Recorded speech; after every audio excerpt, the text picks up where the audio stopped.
welcome back to Budget with Chloe. Today we're budgeting the last paycheck of 2024 and I'm so excited.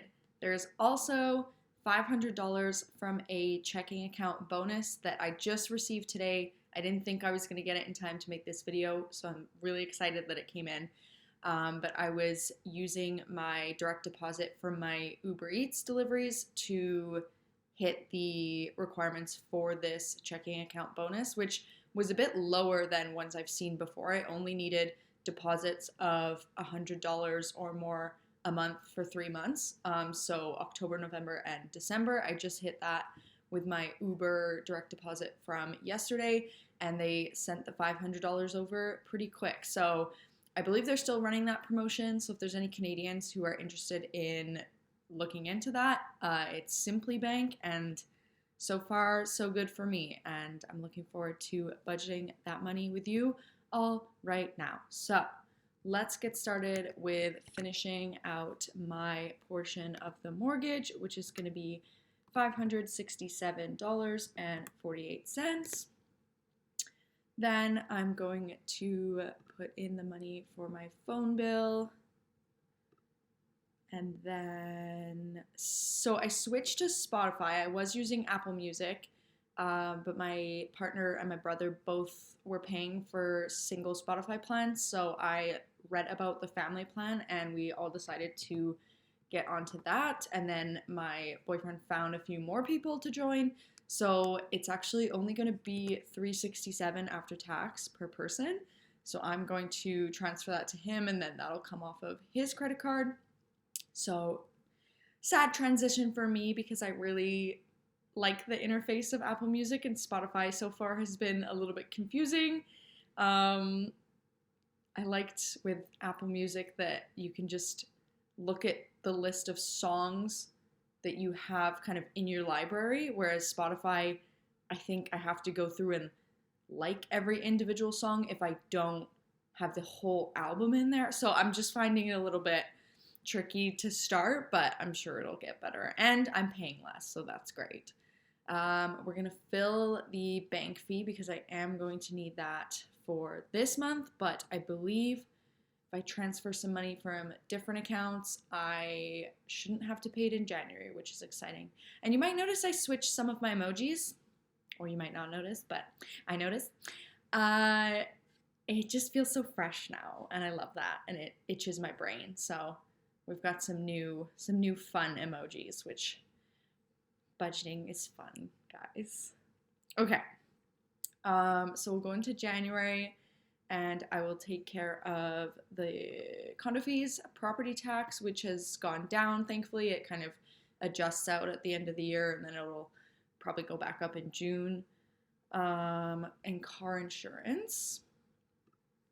So we will budget those. And I did have a plan for what I wanted to do with the 500, so I've kind of got that, my paycheck, and I put $100 in for what I'm expecting for Christmas money from my family overseas. It'll probably be more than that, but I just put 100 just to be safe. But today we're just obviously budgeting the paycheck and the 500, so I've got it all mapped out here, and I think the 100 for gifts will actually be extra, so we will see about that. On to variable expenses. So I had to borrow from groceries, as you can probably tell. I think it went, I'm weird with the way I assign. You can see I've taken out of toiletries and household goods too. I don't know. I already had a category called hosting. I changed it to shareables because I feel like the 2 times I've needed to use it, I haven't even been hosting. I've just been bringing something to someone else's house who's hosting. So I changed it to shareables, and I borrowed some grocery money for that because I didn't have anything set aside. I guess I could have used entertainment, but I thought I was going to do something.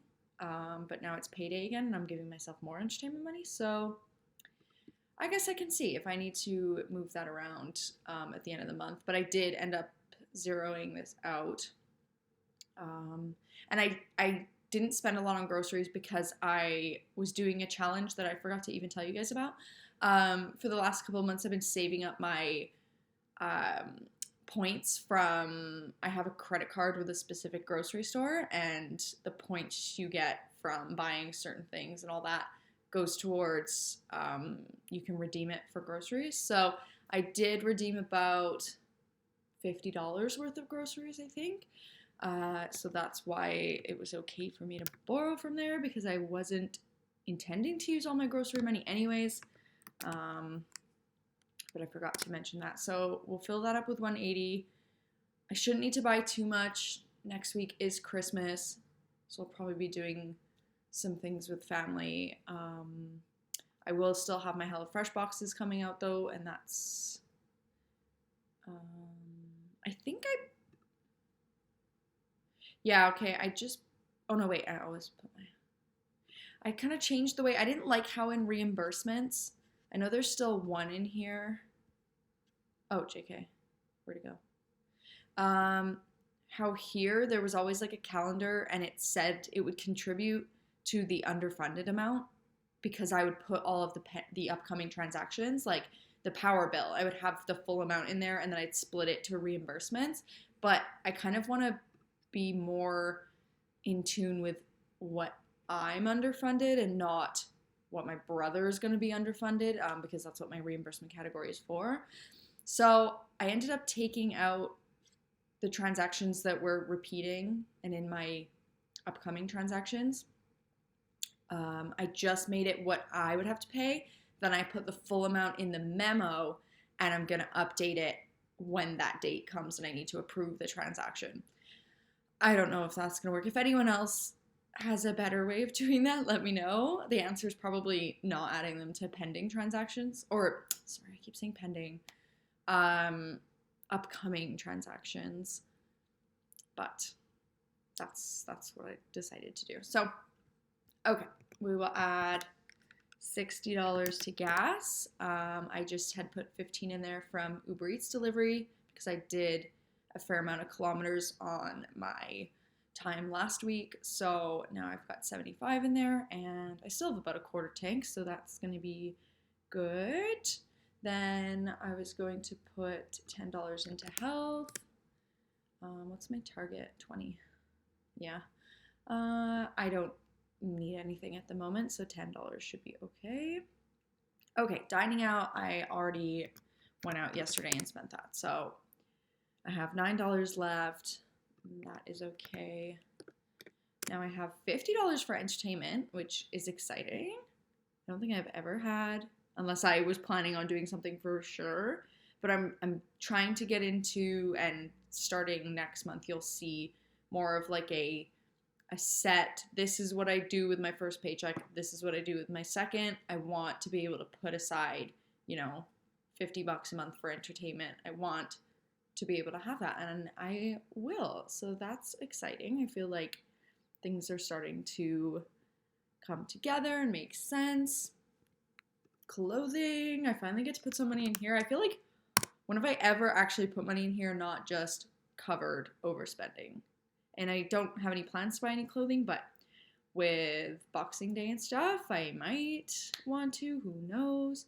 Okay, I put work activities, $50, but I already spent that. That was for a little competition that we have that I need to buy things for.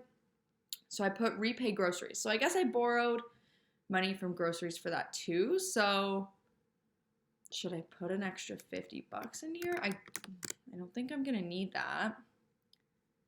I'm gonna snooze that because that's plenty.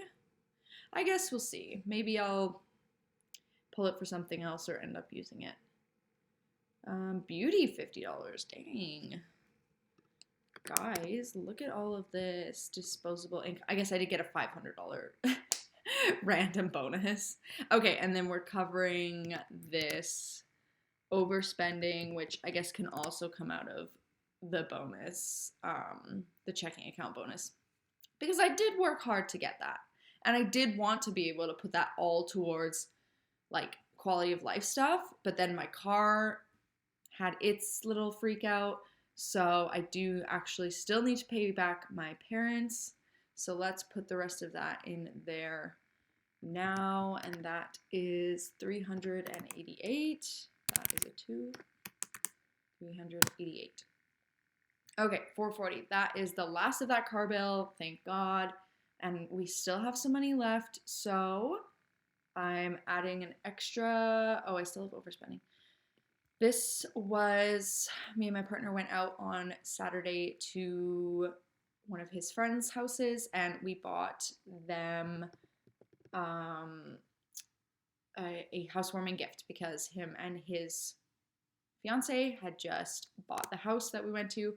So that is that. And then I was going to add $50 more to Christmas gifts, which I don't even know if that's enough because Christmas be Christmasing. It do be happening. Okay. So then we're going to put 100 into my emergency fund. I am so close, $45 away from $1,000.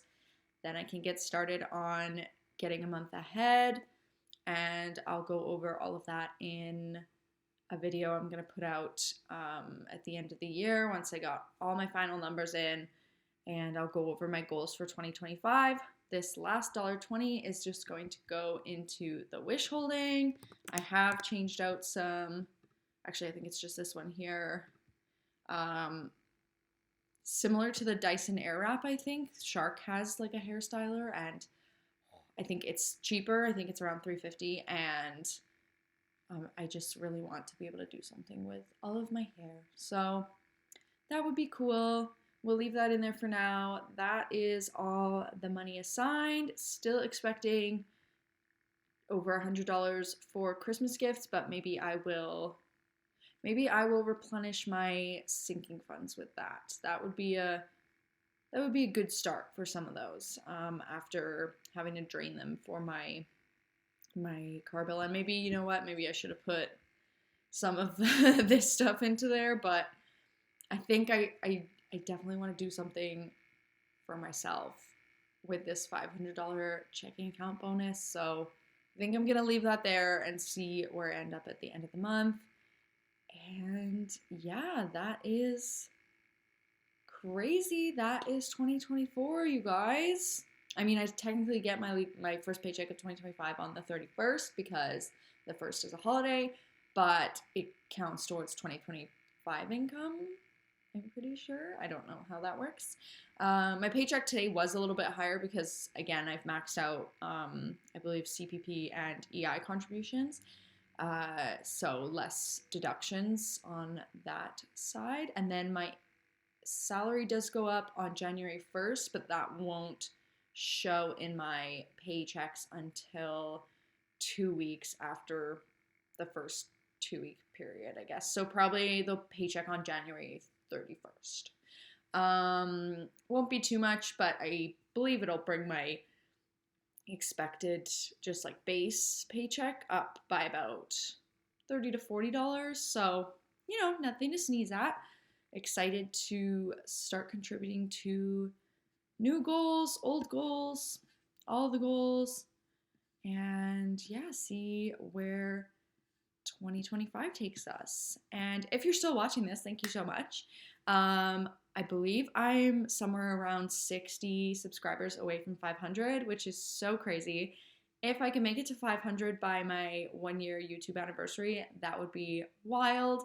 That's about a month away. So if you're not already subscribed, please consider subscribing. That would be the best Christmas gift. And I'm hoping to do some more fun things in 2025. I'm hoping to get my partner to maybe appear in a video because his budget is so fun. There's a lot of money and there's a lot of categories. And he just revamped his budget, which is super exciting. He's added some new savings categories. So I think it's going to be a really good year for us. And I hope everyone is having a good end of the year and the Christmas season is going well. And I hope you all get to spend some time with friends or family. And yeah, I will see you guys all next year. Okay, bye.